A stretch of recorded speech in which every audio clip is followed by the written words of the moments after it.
Hello. MA final political geography students, good morning.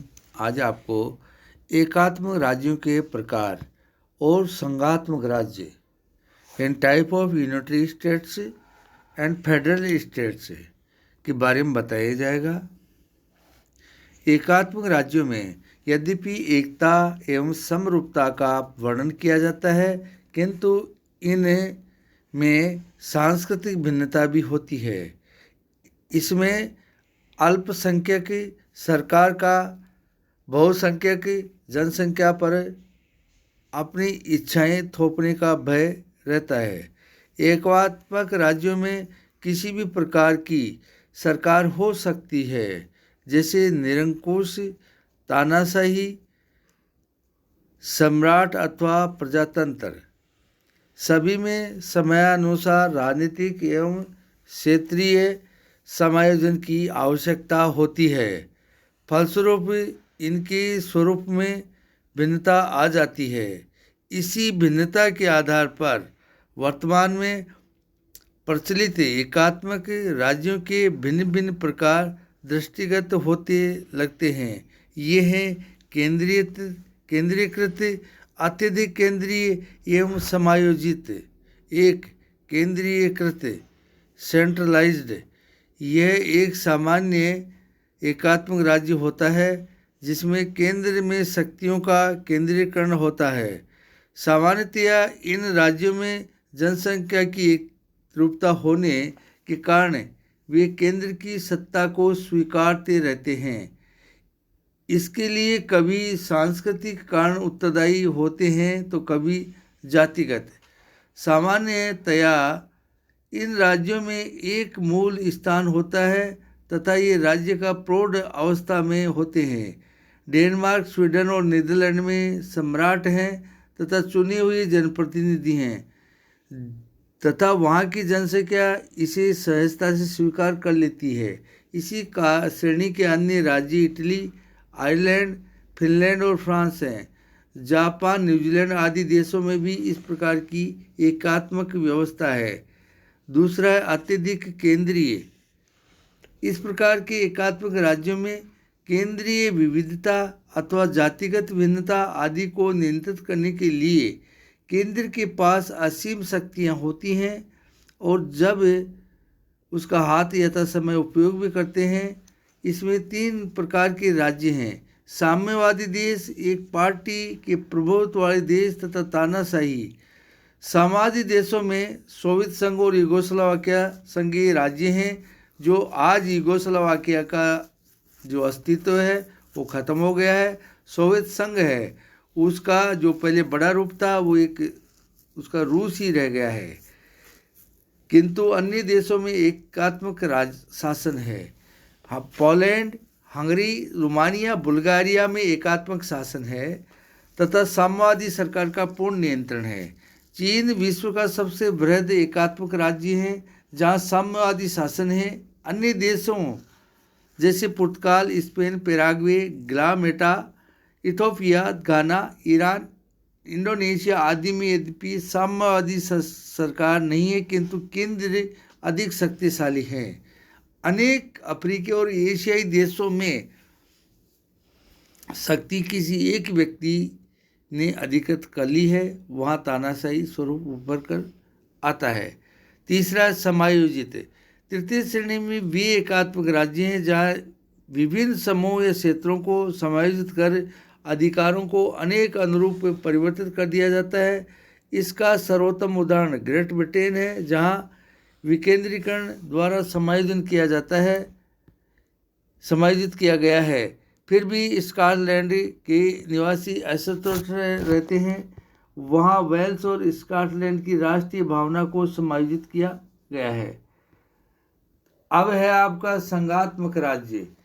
अंग्रेजी शब्द federal Latin भाषा के फोइडेरिया से निकला है, जिसका अर्थ लेग्यूअस संघ होता है, अर्थात जिसमें अनेक प्रांतों का संघ होता है जो अनेक कार्यों में स्वतंत्र होते हैं। साथ ही केंद्र भी अनेक कार्यों को संपन्न करता है। इसमें केंद्र तथा राज्यों में शक्तियों का विभाजन होता है।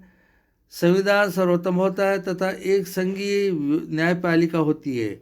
ब्लीच के शब्दों में संघात्मक ढांचे में एक केंद्रीय सरकार होती है जो राज्य के विभिन्न भागों का प्रतिनिधित्व करती है तथा अनेक सामान्य विषय जैसे रक्षा, विदेशी संबंध, संचार आदि को संचालित करती है तथा राज्य की विभिन्न इकाइयाँ अपना अस्तित्व रखती हैं, राजस्व वसूल करती हैं तथा अपने कानून बनाती हैं।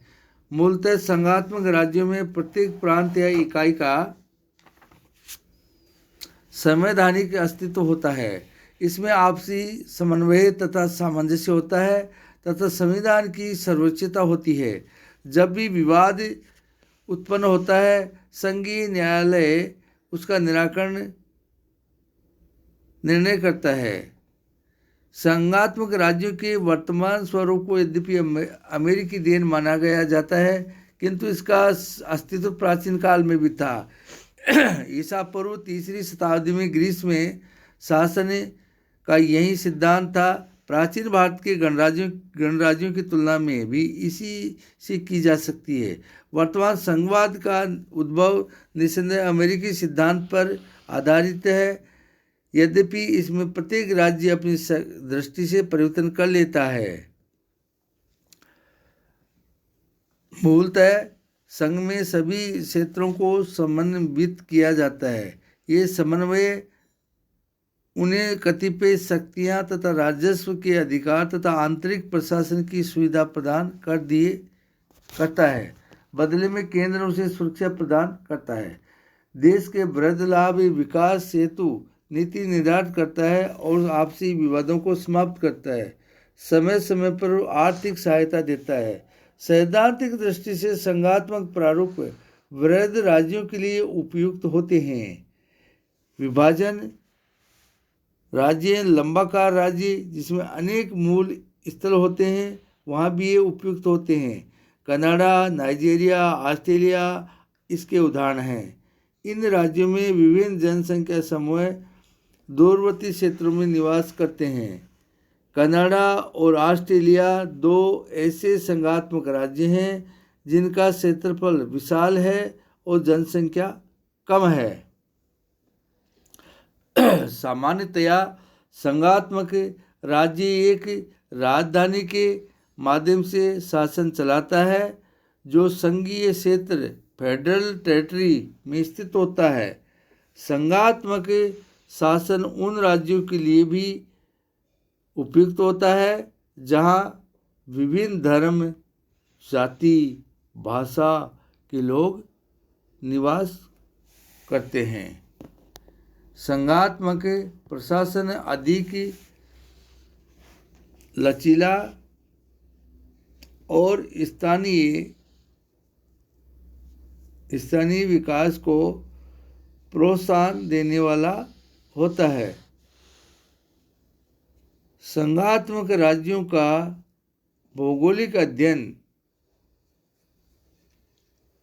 राजनीतिक भूगोल का एक महत्वपूर्ण विषय है,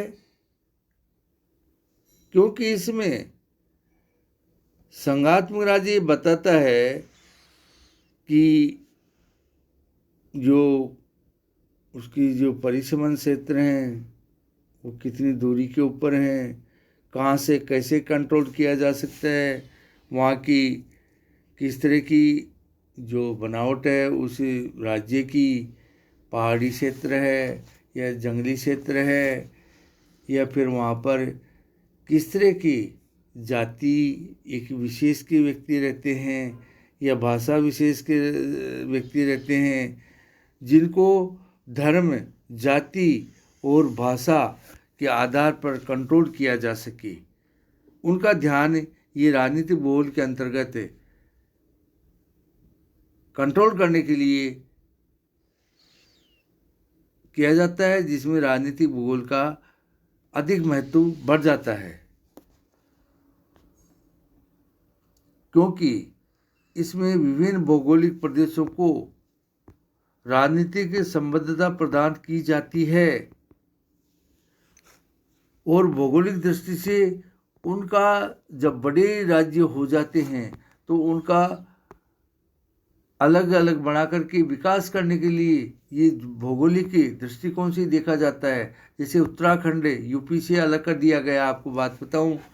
इसी प्रकार जैसे आपको जो झारखंड हुआ है, राज्य का भारत के अंदर उदय हुआ है, इसी तरह जो नीचे है, जो आपको ये तमिलनाडु से नीचे राज्य बना है, आपको बात बताऊं।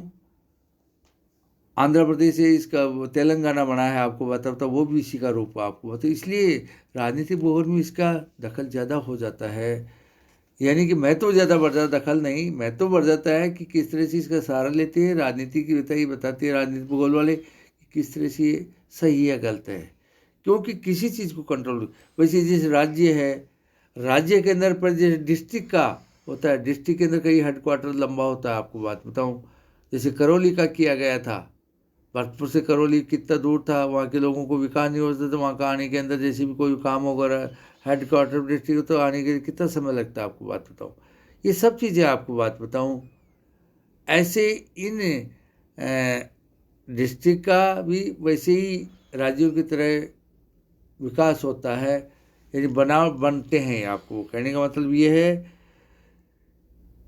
इसमें एक रूपता प्रदान की जाती है, इसीलिए तो है जो इसमें सफलता की पृष्ठभूमि भौगोलिक कार्य महत्वपूर्ण होते हैं। राज्य के में या फिर किसी जिले के में बनाने के अंदर भौगोलिक कार्य बहुत महत्वपूर्ण होते हैं। धन्यवाद।